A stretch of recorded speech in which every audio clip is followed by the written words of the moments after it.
So yeah. Crypto's hard. I mean, everyone I know, I've given out literally millions of dollars of Bitcoin back in the day when I went down the rabbit hole and I was driving out in the oil fields. I would help people set up Bitcoin wallets on their phones. I would try to get them to run a full node back in the day because we believed that was our duty, was to run a full node, right? And so I gave all these people this Bitcoin, and almost all of it's gone. Almost all of it's lost because they didn't keep the same phone, they didn't write down their passwords or seed phrases. It's all just gone. And so crypto is hard for most people. And when someone shows up and says, I'll take care of it for you, it's really tempting for the norm. Like most people will be like, oh, good. Yes, thank you. And they just hand them their money. So it's understandable. It just sucks. It does suck. It does suck. I didn't mean to be offensive or anything. I was just like, man, it really has, when you look at it as a whole, like kind of set the broader crypto space back a while, because people like my dad who were interested in coming into crypto on their own volition are now all of a sudden second guessing that thought process and being like, well, maybe it's not such a good idea. And of course, you can sit there and hold people's hands through the whole onboarding process. But as soon as you get there with them, they're like, okay, well, what can I do with it now? And I'm like, well, that's the beauty of it. Now you gotta figure out your own path, right? Like, and it's interesting. That's all I can say about it. It is. And we were talking about this in the green room because we want to make crypto practical and useful so people actually use it. Yeah. But to do that without trusting a middleman is the tricky part, right? Yeah. Because it's like, how do you create a backup so that you can make sure, how do you make sure that your keys in your crypto actually go to who you want when you die? Yeah. And how do you do that with technology versus you're hoping a human being doesn't rip you off, which is normally the case. When you had someone millions of dollars, their brain and their scruples are gone. You know, it's true. And, for those, I guess, just kind of meeting me or finding out who I am or whatnot, like I actually came from the BSB community, and, I won't get into like the whole like Craig or whatnot. Right. But yeah, like over there in that community, it's a stark contrast from every other community out there. Whereas they're talking about, in the broader crypto space, it's not your keys, not your coins, that type of thing. And then like on the bottom of this chain right here, I got not your keys, not your teas. Scroll underneath. There you go. And it's a little bit different in that community. They're like, oh man, if your car gets stolen, you should have the right to your car. Same should apply to your coins. But then you start getting into like the technical aspects of how to make that happen and whatnot. And, it's not everybody agrees with that. So it is what it is. But I think giving more utility to the coins or the tokens and, NFTs and that sort of thing, that should be like what we push for. There's a really cool guy in the BSB space that talks about the tokenization of NFTs. His name is Jack Liu, one of the people over there that I really admire. And, he talks about like in the future and, moving forward into the blockchain space, we're going to tokenize everything. So where you could go and buy an NFT for, I actually make this jewelry, right? I make wire wrap jewelry. So we could NFT this piece of jewelry, and then if you buy the NFT, like it gets shipped to you, and you get that physical piece or something like that, So kind of moving forward with commerce. I mean, something like that seems crazy and outlandish, but I think any way that we can further provide utility into the NFTs is going to be a good thing, and that'll be what helps drive adoption in the future. Well, you saw the socks that they had where the socks were hundreds of thousands of dollars for the socks because they were limited and they actually had a physical thing. And you remember the Cassatius coins back in the day where you could break the seal and it actually had the private key inside. Yeah.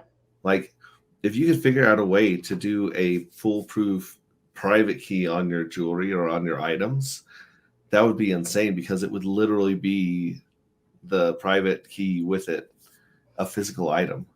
There was also, I was looking into this company too. There's like a company on Solana they're still there if I'm not mistaken, called Blank Souls. I actually met up with them in Miami during the Bitcoin 2022 convention in Miami this year in April, and I got to meet with them. And they're a company called Blank Souls on Solana, and they were creating shoes, but like tokenizing shoes into NFTs. So buy the NFT, get the shoes kind of thing. And I thought that was super interesting because I was like, yeah, what if you get a limited edition pair of shoes? I don't know how it works specifically, but I think it would be really interesting if you like bought an NFT and like somehow inside the NFT, like you made your own pair of shoes, like what size, what color, and then it like minted the NFT for you like that. So it's like a blank NFT, but then you design the shoe and then the shoe shows up on the NFT, and then you can decide to sell that NFT later and with the shoes with it or something. I don't know, but you kind of get what I'm saying, I suppose. I like it a lot because I mean, if you go back in time, Satoshi solved the Byzantine generals problem, which is basically how do you make sure people don't screw each other when you're, all like relying on the same system. And he did that with the hash power and the proof of work, right? Right. Now we still have this huge problem looming over us, which is the Oracle problem. And when you want to take something from the physical world and you want to put it on the blockchain, how do you do that without shitty human beings in the middle, either making an error because we're human or making an error because, money's involved. Yeah. And so the person that figures out a way to fix the Oracle problem is the next insane, like that's the next evolution, Yeah. I mean, well, I thought it was interesting. You were talking. I'm sorry, I didn't mean to cut you off. You were talking about like Hedron. Is that yeah? You were talking about the smart contracts over there, and I was like, yeah, that should be something that should be, pushed for, because that could be something that helps implement all of this tokenization in the future. So yeah. So as long as it stays on blockchain and it's all code, we can trust it unless it gets, as long as it's bug free, we can trust the math and trust the code. But like I said, if you start to put land titles, insurance, real estate on the blockchain, we still can't do that without these shitty animals that we call humans, right? Well, I mean, yes and no, right? I think there's like a gray area, because if you look at it and you're like, oh, well, yeah, I can put this information on the blockchain, but would I want to? Because, if somebody knew where to look, they could find that information and obviously extort it for personal gains. But like on Ethereum, you've got ZK rollups that you could bundle that up into, right? I know like in the BSV ecosystem, they've got zero knowledge proofs. So it's like, rolling up information and encrypting it so that it couldn't be viewed, but still accessible on the blockchain to the point where it's like, I can prove that the information is there without letting you see what information is there, if that makes sense. Yeah. Like you can prove. Yeah. I heard a long podcast explaining how you can show something, but not the actual answers. Right. It's yeah. So that kind of stuff's really exciting. And hopefully will be used for more privacy, because at the end of the day, public blockchains are great, but if I wanted to pay you, then I have to make sure I have to set up a brand new wallet. I have to run the coins through one or two exchanges so that it's hard to trace them back to my other wallets. Otherwise, if I just send something from my wallet to you, you can see everything in that wallet and probably trace some of the sister wallets, right? And that's not practical at all in today's society. If you want to, send money, that's way too much personal information that you're giving up because of the public blockchain.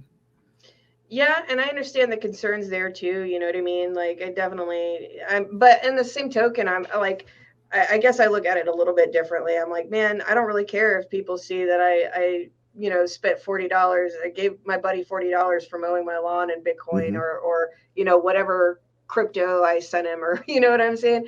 Sure. But for a lot of people, that information is totally like, they don't want that out. It's like, you have no reason. And I think that, puts us a very strong point on the need for privacy, more need for privacy. But then you start talking privacy and people start going to the extreme and talking about anonymity and whatnot.